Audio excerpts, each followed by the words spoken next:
taqiyama syahri Agustus wa anana wa baldatana lazimun an nadhkura hadha syahr li anna fi hadhihi syahri uqlinat Indonesia istiqlaliyah.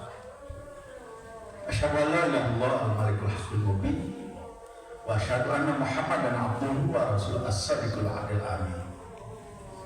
Wa sallallahu wa sallamu ala sayyidina Muhammadin wa ala alihi wa sahbihi ajma'in, amma ba'd. Ayuhal hadirin, wa usikum wa nafsi bitaqwallah wa ta'atihi la'allakum tuflihun. Wa qala Allah ta'ala fil Qur'anil Karim, a'udzu billahi minasy syaithanir rajim. Bismillahirrahmanirrahim. Wa itta'adzana rabbukum la in syakartum la azidannakum wa la in kafartum inna adzabi lasyadid. Sadaqallahul azim. Masyaallah jamaah kaum muslimin sedang Jumat rahimakumullah. Alhamdulillah, dengan takdir dan iradat Allah, di siang ini kita bisa bertemu di masjid ini dalam rangka untuk menggugurkan kewajiban kita selaku umat Islam, yaitu ibadah sholat Jumat. Dengan harapan mudah-mudahan ibadah sholat Jumat kita kali ini dan seterusnya ke depan, mudah-mudahan nilainya lebih berkualitas, lebih afdal dan diterima oleh Allah Subhanahu wa Ta'ala. Tak lupa salawat serta salam semoga terlimpah curah pada junjungan Allah baginda Rasulullah Nabi Muhammad sallallahu alaihi wasallam beserta keluarganya, para sahabatnya, para tabi'in, dan mudah-mudahan kita semuanya dapat syafaat dari beliau. Amin ya Allah ya rabbal alamin. Hadirin kaum muslimin sedang Jumat rahimakumullah, kita juga patut bersyukur bahwa alhamdulillah Jumat hari ini sudah memasuki tanggal 16 Agustus bertepatan dengan tanggal 11 bulan Safar tahun 1446 Hijriah. Insya Allah besok tanggal 17 Agustus bangsa Indonesia akan merayakan Hari Kemerdekaan Republik Indonesia ke-79. Mudah-mudahan khususnya kita yang hadir, umumnya kaum muslimin dan muslimat, terkhusus generasi muda kita, mudah-mudahan tidak melupakan tanggal 17 Agustus. Kenapa? Tanggal 17 Agustus itu merupakan tanggal alamat. Kalau seandainya bangsa Indonesia, khususnya generasi muda yang akan datang, anak cucu kita, lupa karena tidak merasakan perjuangan orang tua kita, sehingga mereka pada tanggal 17 Agustus hari-hari, maka sama saja Pak, ketika bangsa Indonesia melupakan tanggal 17 Agustus, berarti bangsa Indonesia melupakan kebesaran dan pertolongan Allah. Kenapa? Karena mohon maaf Pak, kalau kita baca sejarah, nggak mungkin, impossible bangsa Indonesia bisa merdeka kalau tidak ada pertolongan dan kebesaran Allah Subhanahu wa Ta'ala. Apa sebab? Karena kalau kita lihat sejarah Pak, para penjajah itu kan sudah 3,5 abad, 350 tahun menjajah kita, sudah kadung betah, sudah beranak pinak, beranak cucu. Maka rasanya kalau tidak ada pertolongan Allah, nggak mungkin. Yang pertama, mereka sudah kadung betah. Kenapa betahnya? Karena di Indonesia itu cukup negaranya subur makmur, lojinawi, tanahnya subur, iklimnya tropis, udaranya segar, alamnya mempesona. Siapa yang menghengkang dari Indonesia?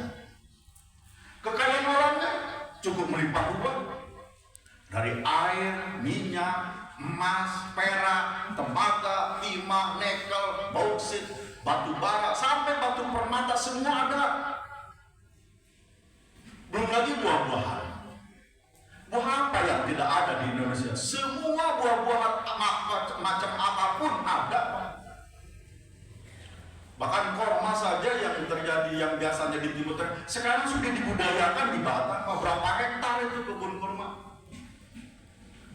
tidak ada buah-buahan bintang? Buah apa yang tidak ada di Indonesia? Coba kita bandingkan negara lain yang kaya raya dan sejahtera. Cuma minyak doang, penghasilnya hanya minyak doang, Pak. Bisa sejahtera. Buah-buahannya hanya menghasilkan buah kurma, bisa subur makmur.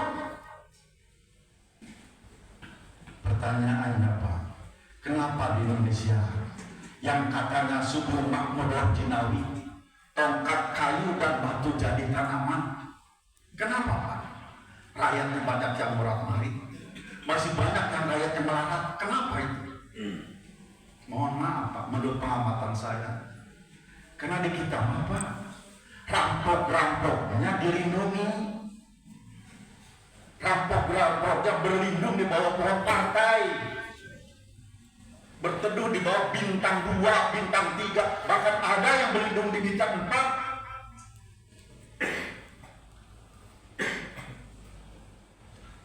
Sekarang kita sebenarnya, Pak, sudah tidak punya wakil rakyat, Pak. Jangan ada wakil partai, Pak. Coba kenapa?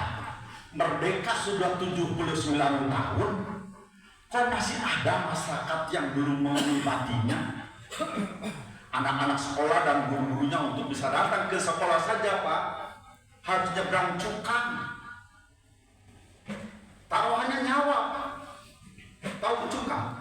Cukang hanya sebatang pohon kelapa atau ada bambu diikat, karena belum ada jembatan. Bahkan, mohon maaf, Pak, jangankan di luar Jawa, di Jawa Barat, ini di Jawa Barat miris, Pak. Di Jawa Barat, di Desa Ciandung, Kecamatan Cipatujah, Tasikmalaya. Kalau Bapak mengamati yang lagi viral saat ini, anak sekolah, Pak, pakai ojek parang, satu motor 9 orang, nyebrang ke sungai nggak pakai jembatan, nerobos. Kalau airnya lagi banjir, nggak bisa nyebrang karena tidak ada jembatan. Kita nggak orang baru, enak tuh, Pak. Jalan lubang sedikit ditambal, jalan masih bagus sudah cat. Coba kita lihat saudara-saudara kita yang setanah air, yang ibu bapaknya anggunnya dulu ikut berjuang memerdekakan negara ini. Sekarang sudah merdeka 79 tahun, masih terjajah oleh kemarahan, oleh kebodohan, oleh kebohongan. Hadirin kaum muslimin sekalian Jumat yang berbahagia. Kalau tidak ada kebesaran Allah, kalau tidak ada pertolongan Allah, sekali lagi, nggak mungkin bangsa Indonesia bisa merdeka. Karena penjajah sudah kabur betah bercokol di Indonesia. Itu yang pertama. Yang kedua, para penjajah pada saat itu dilawan oleh bangsa kita, oleh para pahlawan kemerdekaan. Para penjajah sudah pakai senjata mesin, Pak. Sudah pakai senapan mesin, pakai bedil, pakai meriam dan sebagainya. Tapi bangsa kita hanya mengandalkan bambu runcing. Pandai-pandai pembuat golok masih langka, Pak. Hanya paling ada bisa dihitung jari. Kalau itu sekali lagi tidak ada pertolongan Allah, impossible, Pak. Indonesia bisa merdeka. Tapi alhamdulillah, berkah kebesaran Allah. Di sini kita harus yakin bahwa Allah itu ada, bahwa Allah itu kuasa, bahwa Allah itu kun fayakun. Penjajah yang sudah 3,5 abad menjajah di kita, alhamdulillah bisa minggat pulang kampung. Hanya modal bambu runcing dan kekompakan bangsa kita, kebersatuan. Tanpa persatuan, kebersatuan nggak mungkin juga, Pak. Tapi alhamdulillah berkat kebersatuan, persatuan, kekompakan, alhamdulillah para penjajah bisa pada pulang kampung. Hadirin rahimahullah, mudah-mudahan saja ini bisa menular ke negara tetangga kita, negara saudara kita seperti Palestina. Mudah-mudahan sekalipun di Palestina serba terbatas, serba kekurangan, mudah-mudahan kebesaran Allah, pertolongan Allah memihak pada rakyat Palestina sehingga bisa merdeka dalam waktu dekat. Kenapa Pak saya menyinggung tentang Palestina? Karena biar bagaimanapun kita punya hutang budi Pak pada Palestina. Karena pada saat diproklamirkan kemerdekaan tanggal 17 Agustus 45, negara-negara lain belum bisa mengakuinya Pak. Pertama yang mengakui proklamasi kemerdekaan Republik Indonesia pada saat itu adalah Palestina Pak. Yang pertama yang mengakui bahwa Indonesia merdeka itu di bawah pimpinan Said Muhammad Amin Al-Husseini. Setelah Palestina baru disusul sama Mesir di bawah pimpinan Abdul Munim. Maka pada tanggal 16 Maret tahun 1947 berangkatlah delegasi diplomatik Indonesia ke Mesir melalui Mumbai yang dipimpin oleh Haji Agus Salim sebagai ketua, yang beranggotakan Haji Muhammad Rashid, Nazir, Syed Abdul Qadir, A.R. Baswedan, kakeknya Anis Rashid Baswedan. Maka dari Mesir itulah berangkatlah ke Libanon. Maka kemudian Libanon baru mengakui kemerdekaan. Setelah itu disusul ada Saudi Arabia di bawah Raja Abdul Aziz Al Saud. Baru ke Syria, diakui oleh Syria, Irak, Yaman, Afghanistan. 8 negara itulah yang pertama mengakui bahwa bangsa Indonesia merdeka. Kalau kita amati sejarah yang 8 negara ini, semuanya negara Muslim Pak. Nah, ada tuh negara non-Muslim yang mengakui kemerdekaan Republik Indonesia.